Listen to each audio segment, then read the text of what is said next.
Hi, I'm Gareth Kane and welcome to the Net Zero Business Podcast. Today I'm delighted to be joined by Sissons, Director in Sustainable Future at NESTA. And NESTA was originally a public body known as the National Endowment for Science, Technology and the Arts, but now it's an independent research and innovation foundation known as NESTA. Welcome to the podcast, Andrew. Hi there. Thanks for having me. Now, before we get dig into what NESTA does, I always like to ask my guests, how did you get started in sustainability and or clean energy? And then how did your career progress? I guess I started out many years ago as a consultant, doing sort of general economic consultancy, and did a project with the Environment Agency, which is the kind of I guess like the main adaptation body that regulates water, waste and floods. This was would have been back in 2008, 2009. And I went about my career. I started out as a kind of an economist who did sort of research on economic growth and spent some time in the government working on cities policy. In fact, I helped to set up Andy Burnham's job as the mayor of Manchester.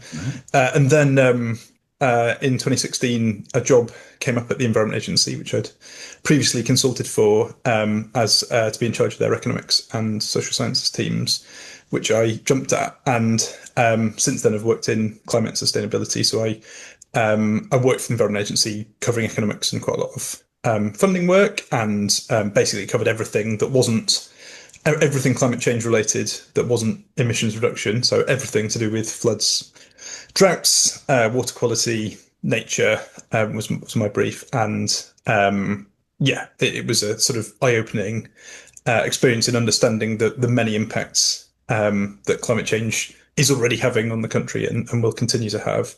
And then in 2021, NESTA, which is a charity that I sort of knew and loved from previous incarnations, was setting up a mission called A Sustainable Future, and was looking for people to join that team. And it was focusing on particularly on home heating and on energy. Luckily got the job and have worked there ever since. And that's been brilliant, getting much more stuck into the kind of specific challenges around decarbonisation, mainly focused on homes. But obviously, inevitably, if you work on home heating, you know that the whole energy system plays a big role. So increasingly got to grips with everything. But I keep that focus on both climate mitigation and adaptation squarely in my mind, particularly when it's hot like it has been recently. Yeah. Fantastic. And we'll probably come back to the economics side of it again, because as you say, you can't really take these things apart. But perhaps you could expand on what NESTA is, what it does, and how does it operate?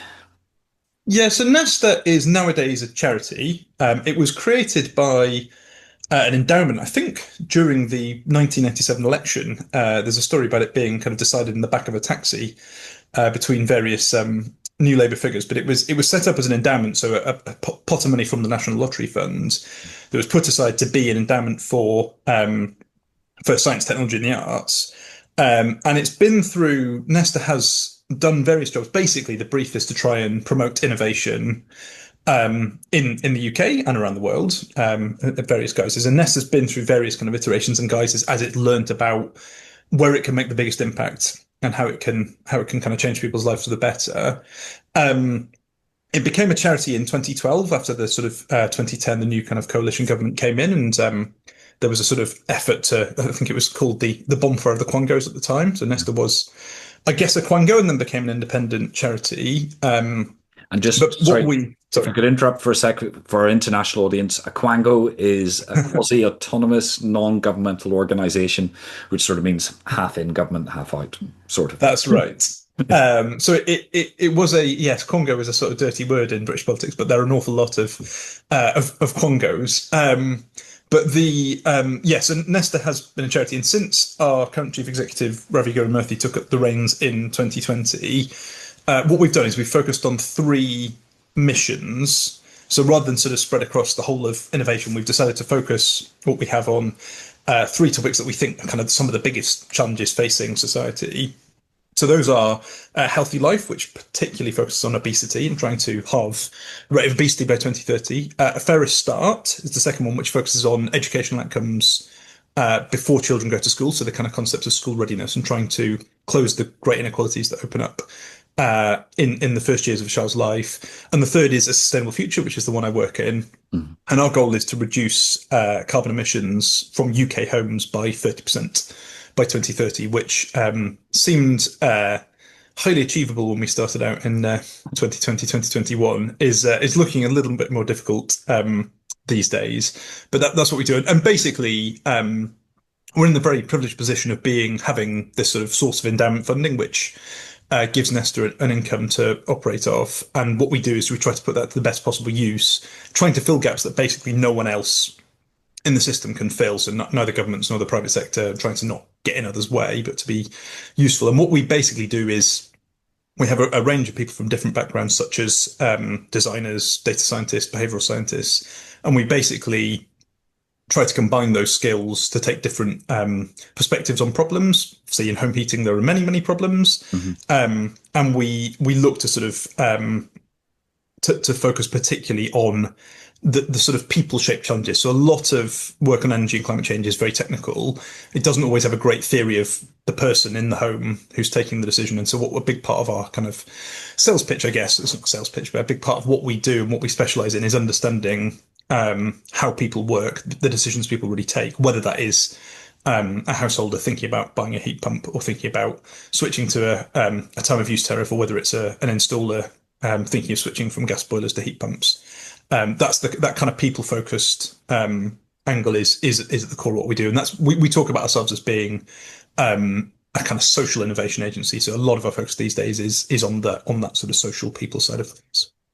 So how do you what do you deliver? Is it mainly sort of research and advising local authorities or regional authorities or contractor, developers how to go about decarbonising homes, or are you actually decarbonising in practice?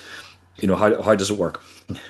So some of what we do is research. There are some problems that no one we think has looked at. So questions like, one of the big questions we looked at was, can you use a heat pump flexibly? There wasn't that much evidence on whether it could be done. So to sort of shift your electricity use with a heat pump from peak times to off-peak times. We did a couple of big trials to prove that, yes, it can be done, and people don't mind flexing a heat pump with the right circumstances. So there's some kind of pure research. Some of what we do, though, is more about building particular products and services. So we did, in the early days of our mission, we did toy with the idea, should we actually, look at installing heat pumps ourselves, and decided that wasn't a particularly good use of our time, certainly not a good use of my skills. But some of the things we do are trying to kind of provide services that help people directly, either installing heat pumps or get to researching them. So we have things, so Visit a Heat Pump is one of our big services, which basically connects people who have a heat pump and want to show it off to people who think about getting them. That's just a sort of digital service that Nesta built. One of the more recent things we have developed is called Start at Home, which great if you're a plumber or a gas installer thinking about getting into heat pumps. It basically funds a free heat pump and some startup advice for people who've just done their heat pump training.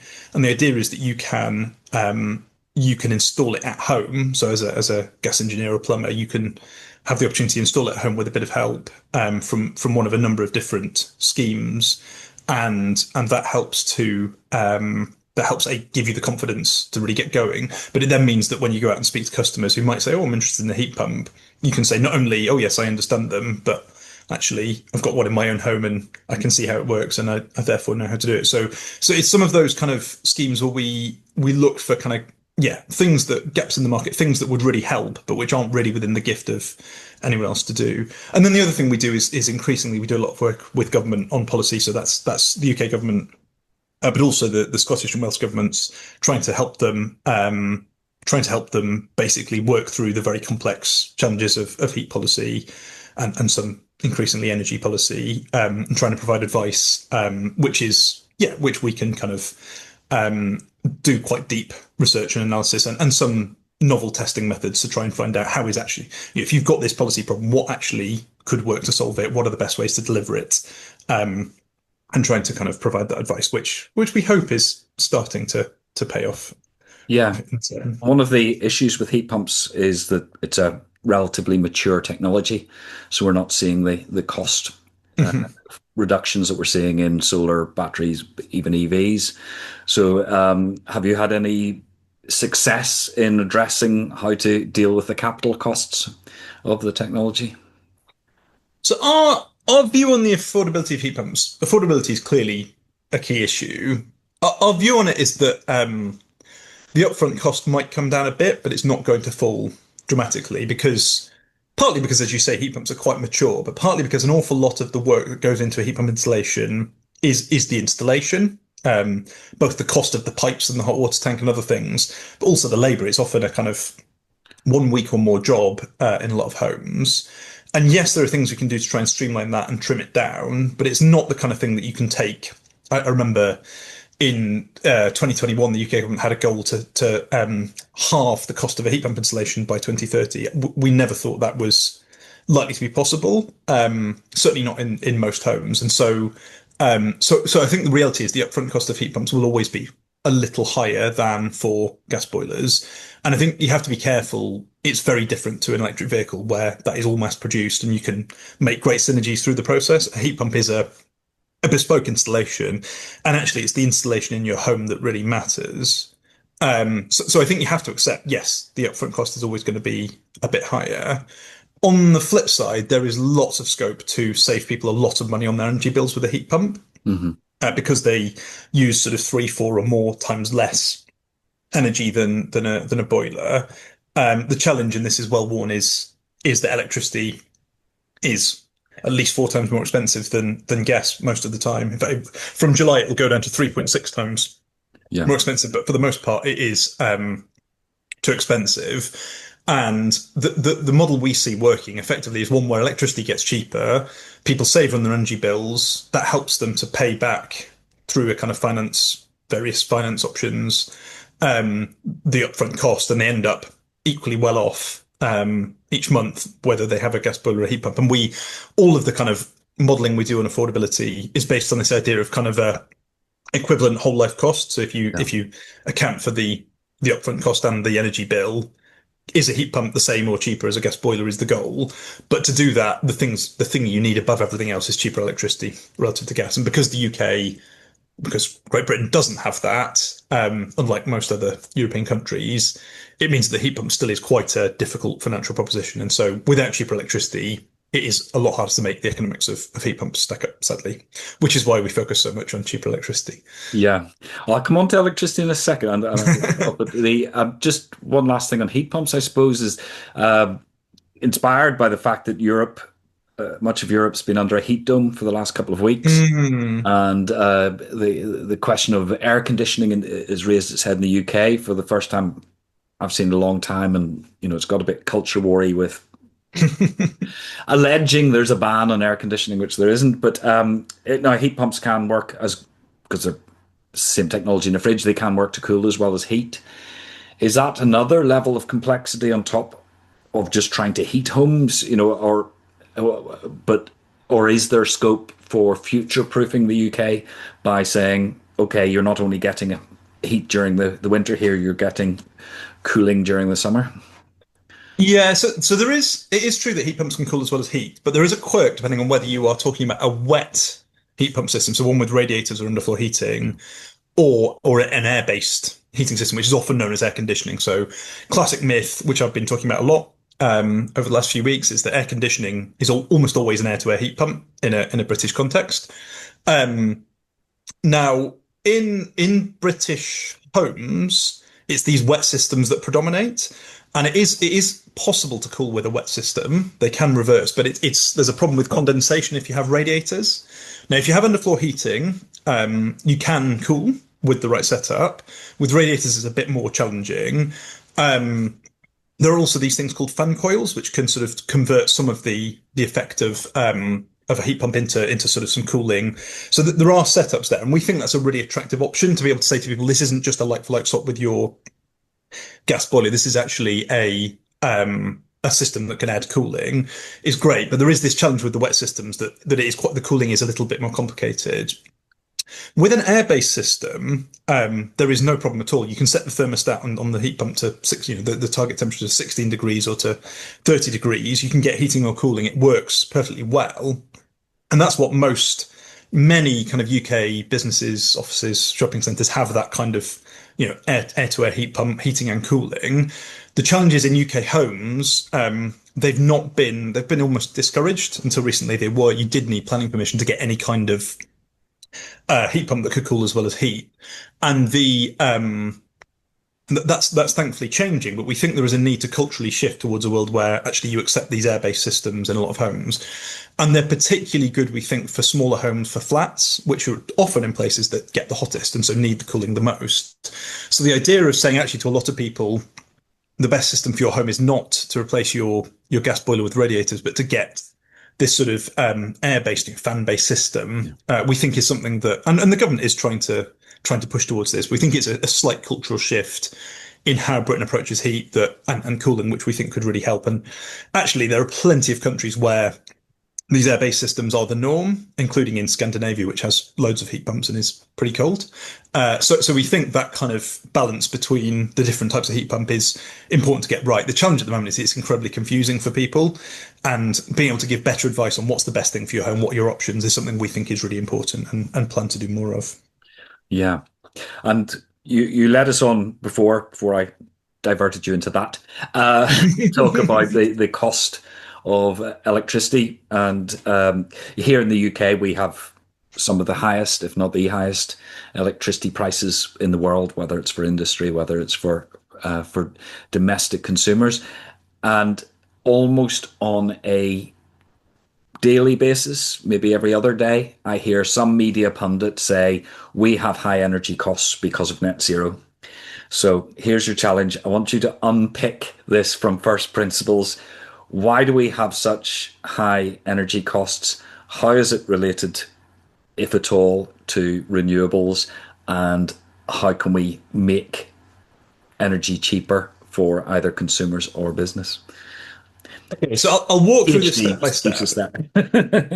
I'll walk through this step by step. But I think just the top line message, if you hear nothing else on this, the main reason that energy is expensive in Britain is because gas is expensive. It's quadrupled in price since 2020, and we kind of rely heavily on gas for both heating and for a lot of our electricity. So that's the most important thing. Is the problem is mainly gas. However, there are plenty of things going on with net zero that I'll try to unpick. So, and it's not to suggest there aren't costs and challenges with net zero electricity. So I think the place you have to start is to understand that the great G, and it's GB, not UK in this context, the GB electricity system is caught between two different worlds, both of which have got more expensive. So one world is the old-fashioned world of effectively thermal power plants, particularly gas power plants, which obviously gas power plants are great in many ways. They can turn off and on to sort of meet the variation in demand that you get through a day and over weeks and seasons. Unfortunately, that system, because the gas prices have risen so much because of international turmoil and more demand for gas, that's become really quite an expensive way to make electricity. On the flip side, a renewables-led system, a kind of clean power system, whether it's renewables or nuclear, is a very capital-intensive system. So it involves a massive upfront investment, both in building wind turbines and solar panels and nuclear power plants, and also in the grid, the kind of the extra transmission and distribution capacity needed. Now, the thing about renewables and nuclear is that they offer, once you've built them, they offer almost free marginal cost of power. So the power it's very expensive to build and very cheap to actually get the power once you've built it.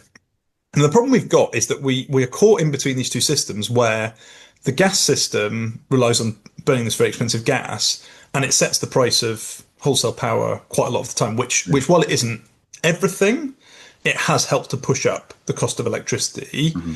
And we're having to pay a lot of the time, less of the time, but a lot of the time, that very high cost of gas-fired electricity, while at the same time having to bear all of the upfront costs of investing in this great new clean power system.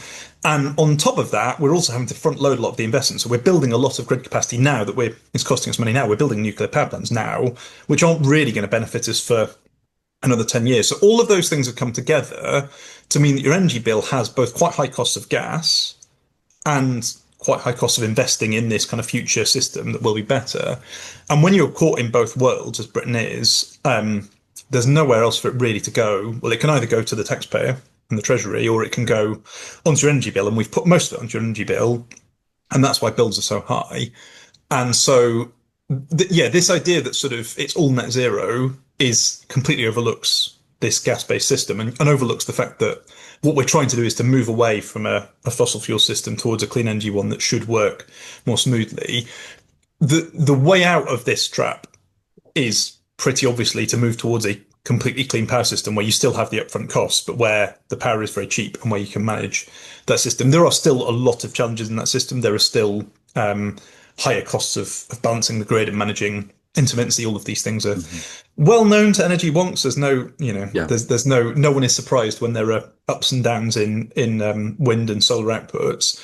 That increases cost, but the overall effect of moving to a sort of fully clean or largely clean system is likely to eventually mean lower bills, or at least certainly much more stable bills. You won't have the kind of volatility we've seen, but you have to we're about maybe just over halfway through that switch away from gas being on the system, and the goal is that within, well, I guess 4 years we'll be mostly on the clean power side, and things will be much more stable. It won't be immediately super cheap because of all the investment costs we have to pay, but the direction, what we're effectively doing with this clean power system is we're investing a lot up front for a better system in the long run, both in terms of carbon emissions and cost. And I think that's where probably the government does need to take another look and say, hang on, we're front loading all of this investment cost and putting it all into this system that's in transition, that's still a bit of a mess. Could we maybe think about spreading some of those costs into the future and just taking the heat off this kind of very difficult period? But that is where we are. And the idea that net zero caused most of this isn't right, although it added costs. The idea that sort of reversing net zero is going to lead to some cheap reduction in bills is fanciful, because there aren't any cheap sources of power out there. Gas is expensive, nuclear is expensive, everything is expensive. The cheapest option to build new power is onshore wind and solar. We should build more of that. Offshore wind is probably the next cheapest new build thing, and probably nuclear is next. So if you want to move forward in this, those are the things you build. You just have to try and manage the shift. And I think that's the bit everybody's getting very annoyed about, that shift, and it is a painful transition, but it's to change course now would make things worse rather than better. Yeah. What has interested me is that, we had this enormous surge in wholesale price of electricity as a result of the invasion of Ukraine and the disruption to the gas market then. So the cost of gas went up, pushed up through the marginal pricing system, and gave us this very high energy bills. And the government started stepping in, throwing money at consumers. Here's 250 quid, here's price cap, etc., etc. But it doesn't seem to have happened with the recent disruption, I'll put it in the Strait of Hormuz. And the question I've been asking myself, is that just because we've only had 3 months or 4 months maybe of disruption of on the Strait of Hormuz, or is it because we are now more robust than we were 4 years ago? So I think there is a small risk that it's just an early signal. So hopefully I get these figures right. The price of gas went up 28% in July. It will go up 20%, 8% in July. The price of electricity went up 6%, and normally you'd expect those to be very closely aligned. So this is this suggestion there might be some early decoupling between gas and electricity prices. It is early days. It's the summer, which is obviously a period, normally of slightly less pressure on energy bills. Ultimately, though, I think there is some reason to think this is the start of decoupling. Partly, we know that the amount of time that gas is kind of required in the electricity grid is falling quite rapidly due to the build out of renewables and clean power 2030. But also there's also this effect where a lot more electricity is now bought on CFDs, on contracts for difference, which effectively sets a fixed price, which means that when the gas price goes up, they don't actually, the cost of those CFDs doesn't change. It basically becomes more of a beneficial asset. So I think the combination of CFDs, a bit less time gas setting the price, plus I think there might have been some background effects around the carbon price, the ETS price changing, which may also have contributed. But I think what how I describe it is there are some early signs that we might be seeing some decoupling. We'll have to wait and see if that holds. If I was the UK government taking all the flack I'm taking, I would be doing a victory lap and saying, look, we've proved, all this investment has actually safeguarded you against what would be much higher bills. I understand why they're not, because nobody really wants to. Energy prices are still going up. It's still very painful for everybody, even if it is absolutely not the UK government's fault on this occasion. But I think it's one of those things where we need to see more data. But I think there is a decent case that we're seeing the early signs of decoupling. Yeah. That's what we'd expect to happen at some point. I didn't expect it to happen this early in the sort of in the journey. But if it does stay, that's excellent news. And I think it is what most people predicted would happen at some point. Yeah. And it's a difficult political sell to say it's bad, but it could have been much, much worse. Yeah. It takes quite a bit of salesmanship to get that message across to people. And the flip side of decoupling is that if gas prices fall, which I'm not sure they will fall a lot, they haven't done for a long time, but if they fall, then electricity prices won't fall as much. That's what decoupling gives you, is it gives you a flat line that gas will fluctuate around. So it is a difficult message for the government. At the same time, if energy bills overall go down, then people will be happy. The government will be able to say so. So often the politics of this is a little bit distant from the actual underlying dynamics of what's going on. Yeah, I was musing earlier today that because I was in preparation for this, I was doing a little bit of research into the costs, of a unit of energy and what affects it.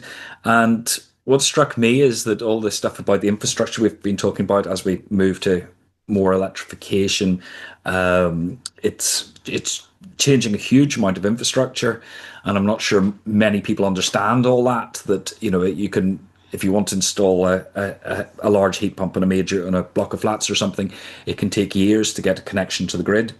It can take years to get the transformer designed and built that connects you to the grid. Never mind the actual agreement with the distribution company, the electricity distribution company. But I've almost forgot the thing. But when we make this investment, as you say, it's a capital investment. It's upgrading all this infrastructure. It's making the world more modern, and yet it gets regarded as a negative. Whereas if somebody, as happens where I live, there's always a roundabout being replaced by a flyover at huge cost. And that's always sold as this great investment, unlocking growth and all the rest of it. And I can't help thinking, well, if we're getting better electrification, more power around the country, so we can have more industry making these connections and stuff, we should be selling it as an investment in infrastructure, not really not a sort of thing to stop climate change per se. But it seems that seems to be a hard sell, or one that people aren't willing to make. Yeah, and I mean, part of the issue, to be blunt, is that the flyover replacing the roundabouts is not going on any of your bills, whereas the kind of grid upgrades probably are going on your energy bills. So there is a thing there about one thing is funded by the government via taxpayer money, one thing is funded directly via energy bills. That changes the maths anyway. So that is that is the reality of what we're doing with the energy system, is we're building infrastructure for the nation and putting it onto people's energy bills, which is has political effects. But I think you're absolutely right. I do think, to be fair, governments have tried to sell this story of this isn't just a net zero program. It's a modernization. It's a massive upgrade of our electricity infrastructure of the kind that hasn't happened, frankly, since the 1950s and the original national grid. And it is long overdue. And Britain is a country that has underinvested quite substantially for quite some time. So in many ways, this should be much more welcome than it is. I think the bit that gets really overlooked with net zero as well, and it really frustrates me. One of the critiques that people make of the sort of net zero policy is to say, oh, we want energy abundance instead. And I think, well, net zero is about at least doubling the supply of electricity and the grid to run it. All of the heat pumps and electric vehicles will at least double our demand for electricity. Therefore, we're building out at an unbelievable rate, wind farms, solar panels, etc. That is a form of energy abundance. And the idea that we sort of aren't expanding things, this isn't doing something positive, I find really strange. This is what net zero is all about. It's not some hair-shirted thing. It's about expanding the infrastructure we have and moving to much more efficient, modern technologies. But I think it goes back to that point about who is paying and when they're paying, is that roads and most of the other investment that happens don't land on people's energy bills this month. They land over a long period of time. They're borrowed and they're paid back as the benefits accrue. For whatever reason, for electricity, we're not quite doing it like that. We're paying now for benefits in the future. And I think that is something the government needs to think again about, is, can we finance this in a way that matches when we actually benefit from it, and which helps us get over this quite difficult hump. Yes. And it's one of the great ironies in politics is that the benefits from doing the right thing a lot of the time come a long time after the electoral cycle has turned Yes. right. And it is often a party of a different political colour who is reaping the benefits and saying, look at this wonderful thing. And that's just one of the... Or reaping the life, disbenefits of the last government having not invested, which is a common thing. Leave the problems to your successors can be effective. I was interested in something you said on gas. You said it was very flexible, could be ramped up and down. Yes. Could I push on that a little bit, because my memory of, because once upon a time I was an electrical engineer, combined cycle gas turbines, the efficient ones, don't like being ramped up and down, and the peaker gas plants that we do pull in on the grid when demand surges tend to be a lot less efficient and therefore more expensive. Discuss. Okay, so I might have hit the limits of my understanding of gas turbines, having declared a kind of a secret love for gas turbines. And I should stress here, I'm not talking about the gas that goes in your boiler. Gas boilers are not flexible or anything. They're rubbish. Gas power plants are very clever technology. So my understanding, there's obviously different types of gas plants, but they can, compared to nuclear or coal, which run at a kind of flat trajectory, they can be flexed up and down. And obviously, most of the time, electricity demand is predictable. And so you can work out when you need to turn on and off plants. They can be turned off quite quickly. But there's a real problem. We saw this last week, actually, during the heat wave. We saw this problem of very, very high spot prices due to kind of the sun. There was a period after 7 p.m. the solar power dropped off quite dramatically as the sun went down. And the gas plants, partly because they were struggling in the heat, I think, but partly because there was just a struggle to get enough onto the system. And perhaps there were a lot of power plants.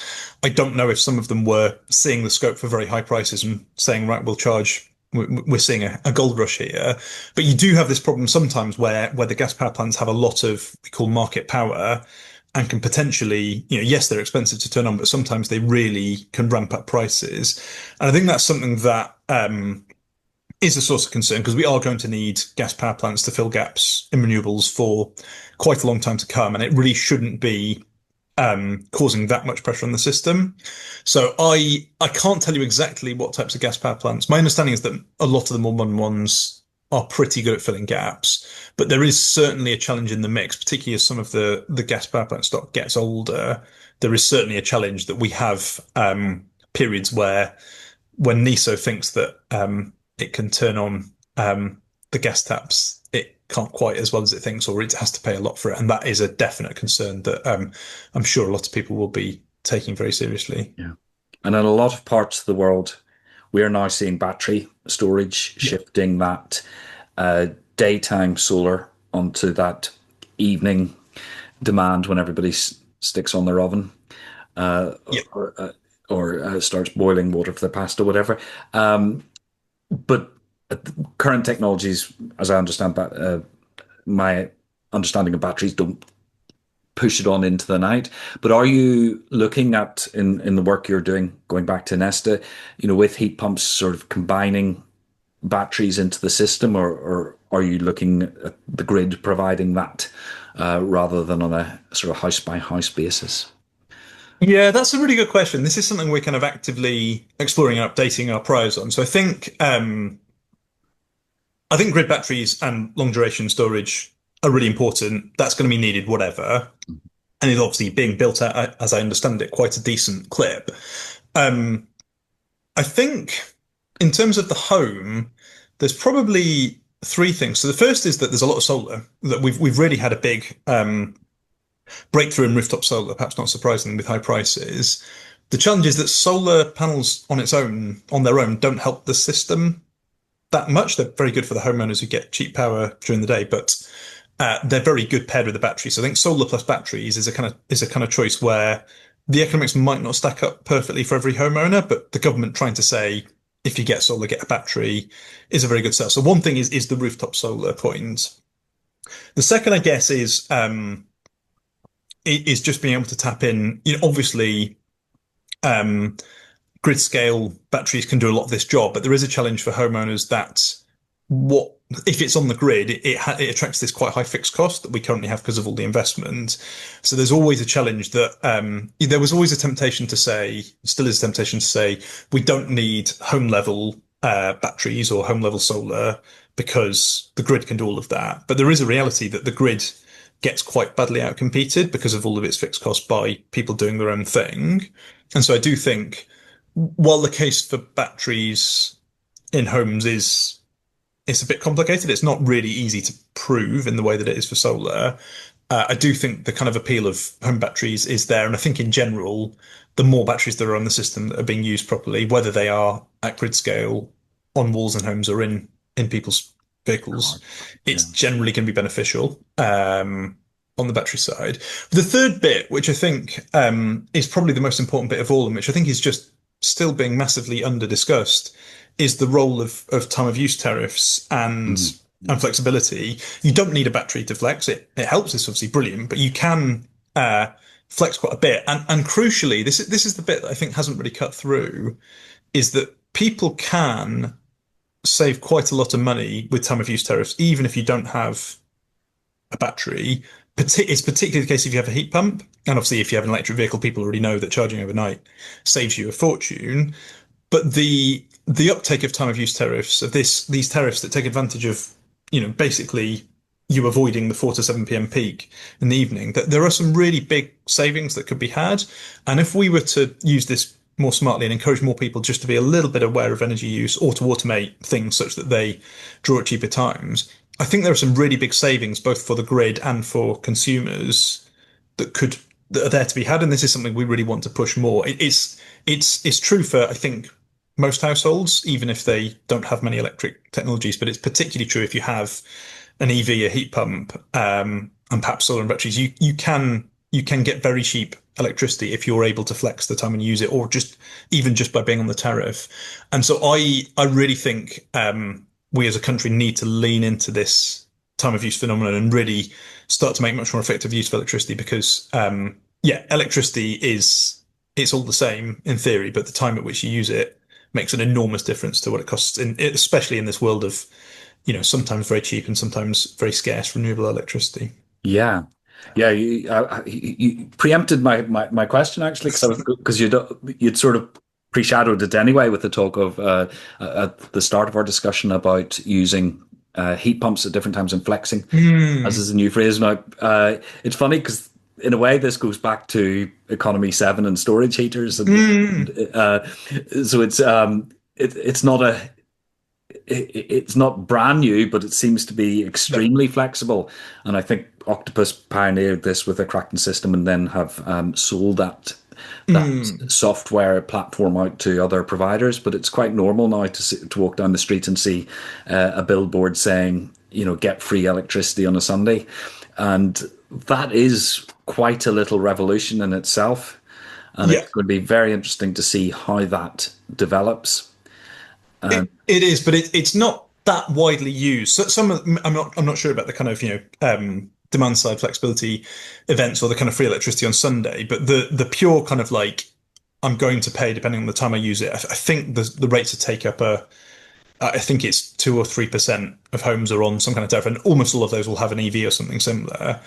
We think, just for context, we think no one knows this for sure, but we think if you have a heat pump and you go onto a time of use tariff, just by being on the tariff, not changing any flexibility, any behavior, we think you probably save 15% ish just by being on that tariff. So there is, and I think that compounds as you add more technologies. So there is a thing. We talk a lot about flex and the benefits of flex to the system, but literally just being on the time of use tariffs for a lot of people in a lot of situations, like yes, there is some risk of periods of high power, but just being able to encourage people that this is the better option, trying to almost make it a default that electricity does not cost. You shouldn't expect it to cost the same at all times. Actually, it varies quite a bit.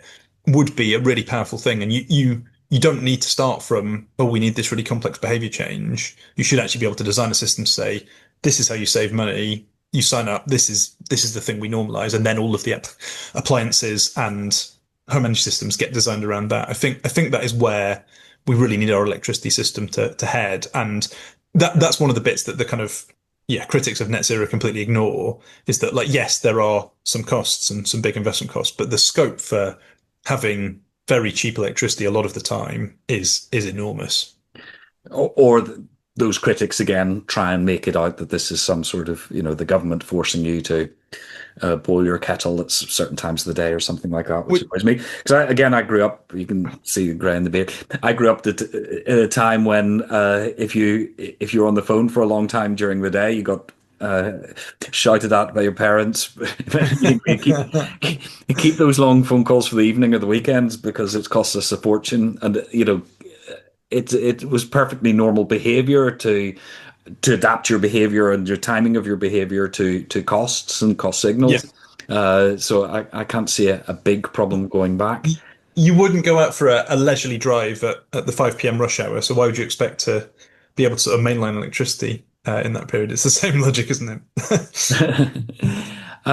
Something I noticed when I was going through the NESTA website was you've published a clean heat neighborhood playback. A clean heat neighborhood playbook. Get that right. So taking this up from a sort of individual household to a more community based level. What are the issues in that sort of scaling it up slightly? What are the challenges and what are the opportunities? So this is something we're really excited about. It's one of the kind of coolest things I've been working on with a brilliant team.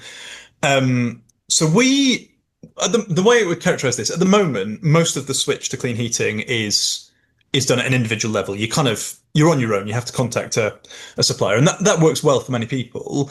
But we think there is a place for a more area-based approach to this, which is kind of coordinated at an area level. Now, what that means, there's a few things within that play through. So some of it is about helping people understand the right technology for their home, because actually, when we talk about heat pumps, we tend to assume an air source heat pump, sort of a wet air source heat pump, that is great if you have a semi-detached house with a bit of garden space, or a detached home, or for many terraces. It's great for a lot of homes, probably the majority. But there's a lot of people who live in flats, who live in tower blocks, who live in very dense terraces, where actually, an air source heat pump isn't going to be the right system, and where it might be a heat network in city centres that sort of has, massive power source and pipes under the road. It might be these. We really like these sort of shared ground loop systems where you lay kind of pipes under the road that gather heat from the ground, and then you get a small heat pump connected to that inside your home. That's really good for kind of denser terraces or kind of low rise flats. We talked as well about air to air heat pumps and these different kind of options, which can be very good in some homes. And just being able to, so part of our approach is we have a quite sophisticated data tool that basically clusters homes based on what we think the right heating technology is likely to be. It's not deterministic, but to say this is a map of what each neighborhood looks like in terms of what we think the likely journey is and what the characteristics are. And that tool lets you overlay things like tenure. So is it social housing? Is it private rented? Is it owner occupied? Things like homes on the gas grid, EPC ratings, all the kind of relevant things. And what that does is it enables you to, rather than sort of having a random scattergun and people sign up individually, it enables you to say, right, if you're in this neighborhood, actually we might be able to run a scheme which is shared, because a lot of these systems need lots of homes to sign up at the same time. Or it might be that we can provide, there's 1,000 or 2,000 homes in a suburb here that would be really good places for air source heat pumps, but can we run a scheme that helps that neighborhood, more people switch? And so that's what the Clean Heat Neighborhoods approach is all about, is giving you a starting point to say, we think you can do this switch to clean heating together. Here is the starting point. It's very much a voluntary thing. It doesn't sort of force anyone into anything, but what it does is say, we think this might work for you. Would you be interested? Can we provide the support, not just on a kind of, you have to Google it level, but here with some people you can trust. It also helps the kind of supply chain to come in and say, actually, we can see opportunities in this neighborhood, in this place. And so what we've been doing with a few, we're now working with 5 different local authorities around Britain to develop these sort of what we call local heat plans for their areas that identify neighborhoods and sort of cluster different homes. And then they say, right, we see really good opportunities here, here, and here, and we're going to run schemes to try and bring people together. And we think that can really help because people like getting a bit of extra support. We think the kind of sort of neighbor social contagion effects are really powerful. But you also think it could help in the long term, because if you're trying to plan the electricity grids, or indeed the future of the gas grid around the heat transition, it's really difficult to do if it just happens at random and homes pop up everywhere with heat pumps.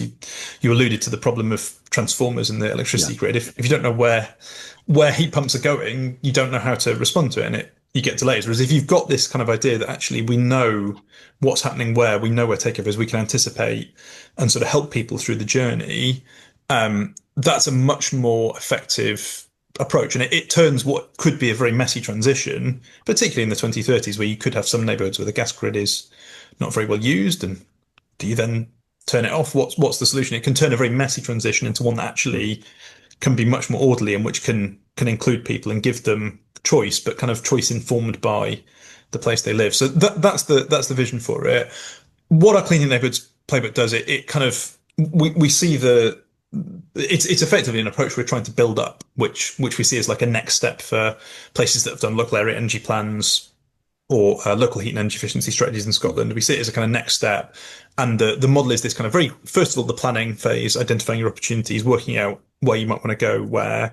The second is developing particular schemes. So it might be, one of our favourites is the idea of where you have kind of clusters of quite a lot of social housing, using the social housing as like an anchor to bring in other private residents to make these shared schemes work and make them more cost effective.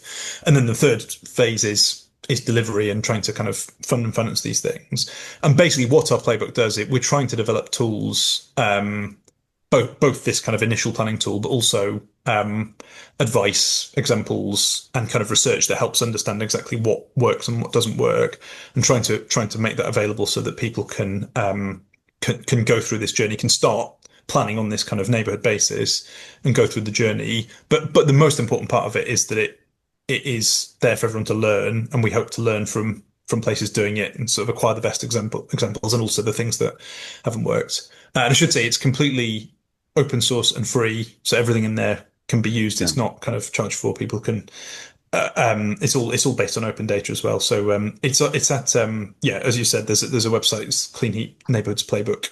Well worth a look. But that's the kind of vision. It's something we will continue to develop and have very high hopes this will become a thing that happens everywhere in Britain. In the coming years. It strikes me that it's even more important to get the sort of social engagement part of that right than for dealing with individual homes.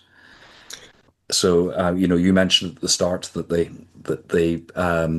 sort of change management, the engagement, the providing that confidence that this is a good thing to do, because after all, if you buy an EV and you don't like it, you could sell it and buy another car. If you to use the inflammatory language, rip out your combi boiler that's been sat there, even though combi boilers break all the time, and replace it with a heat pump, and you don't get on with it.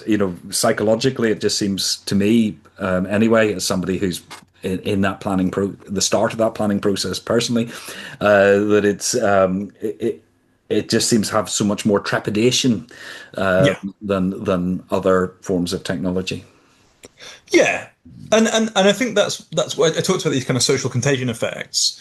So we've run this visit heat pump service for a couple of years now, and the effect of people being able to go and visit a home that's a bit like theirs and meet someone and Yeah. see the heat pump working is really powerful. It's a big thing, and we'd like to get more people able to do that. And one of the best ways to facilitate it is to plan around neighborhoods and say, this technology works. Find somebody who people broadly trust. Not easy these days, but find a trusted body that isn't just sounding like they're trying to scam you into a thing, saying this thing works. If you want to know more, you can visit your neighbors here, here, and here to see it to get those voices. So I think that is we think that can play that kind of social um, those kind of social collaboration effects can play a really important role in just normalizing something that can become normal, but is currently scary because it's rare enough. I think on the flip side, the bit we're really conscious of is it can be tempting for these kind of exercises to get into like really, really heavy community engagement and to get perhaps a bit like it just gets a bit expensive. So you have to be mindful that you don't want to spend fortunes engaging everyone asking stuff. And also, people for the most part, in my experience, don't want to talk. Well, people love talking about heat pumps, but they don't really want to talk for that long about their heating system. They want to know that it works, that it Yeah. doesn't cost them a fortune. And for the most part, if you can provide people reassurance on that and give them the chance to ask questions and find out, that counts for a lot. I don't think they need to be asked like a load of really extensive questions about where things go. I think you just have to kind of help people know that you're giving them, reasonable advice that they can trust, but help people work through it. And so the thing we see, and part of the reason we've built this tool and we're building this playbook, is we hope that this process becomes really easy to replicate. It's something that doesn't cost a fortune. You don't have to kind of hire consultants every single time you want to do a new neighborhood. That's something that can be done quite quickly, and we've hoped therefore that will create loads more opportunities, and there's more time can be spent basically doing the good work rather than having to kind of go through very extensive processes every time you want to help a new neighborhood switch. Yeah. So it sounds like you've been getting a lot of stuff done, but is there anything in the pipeline that you can tell us about that you're excited about, and the next steps? So I mean, on that clean neighborhoods, we're going to be, I hope, launching our full version of our heat planning tool, which looks incredibly snazzy, approved by UK government. Well, UK government ministers have seen it and liked it, but that should launch in October. So look out for that, and that will, as I say, will be open source, free for people to use and build on if they so wish. I think the other stuff that is, and some of this is more messy, but obviously there's going to be a new government probably in July, and I think energy bills will be one of their priorities. So I think we'll be really interested to see what comes through. We certainly have some advice, not too surprisingly, about continuing to make electricity cheaper for them. But one idea that we floated, I'm not sure. I wouldn't say hand on heart this is definitely a good idea, but I think it merits some debate. And I'll be trying to kind of spell this out in the coming weeks, is this idea of what I call the gas price stabilizer, which is basically saying for the consumer gas price, why not just fix it or make it within a range where it doesn't fluctuate? You just say this is a price, and the government would sort of step in to either tax or subsidize it to stop it fluctuating and fixing the price, such that then you can say, right, that's the target gas price. We have to get electricity to this level, and suddenly the transition to clean heating and to net zero becomes very attractive. So that's something I'm hoping to float in the coming weeks. I'm sure it'll be hotly debated, and there's a lot of interesting kind of economics and fiscal policy implications. But that's something that hopefully you'll hear about from us. That's a slightly more radical idea. But otherwise, I mean, you'll see loads from the NESTA team. We've got a lot of work going on flats, how to get heat pumps in flats, on planning rules, on helping heating installers and engineers, on social housing. There's all sorts going on. There's as you can imagine, many challenges left in home heating. But those are Yeah. plenty to be So excited about. the risk of taking us off another tangent, it's just as you said that, it just struck me, there just seems to be so many things to unpick, like changing the rules so you Hmm. can have a heat pump next to a property boundary, even putting channels across pavements for those of us like me who don't have a drive. Well, I don't have a car, but I don't have a drive to park it in. If I did have any car, and it just seems to be a gazillion little things to unpick as well as Yeah, the big principles to make stuff happen as well. there are, and it's an inherently local thing on all of these things. People lose sight of the fact. As said at the start, Nesta is about people, and it's about people where they live. And I think sometimes Yeah. you lose sight of that when you just think about the big system. You have to think about the big system, but you do need to understand how people react, the things they want, and as you say, the stuff that goes on their pavements and gardens and everything else, and make it not ignore or dismiss concerns people have, but make it such that it's the easy and the obvious choice to do the right thing for the Yeah. climate. And too often we haven't done that, but that's the stuff we need to just one barrier at a time keep working through, keep saying this is silly, it's hot, there's a climate crisis, we need to keep moving these things, and hopefully if we keep doing that, A, we'll get a lot more clean technology, but B, we'll start to see people's bills get much more affordable, because the goal is both things: cheaper bills and a safer climate. And you just have to keep working through the detail of making that happen. Brilliant. Well, I think on that positive note or semi-positive note, I will thank you very much, Andrew, for joining us today. That was absolutely brilliant. I really enjoyed our discussion. It's a pleasure. Thank you.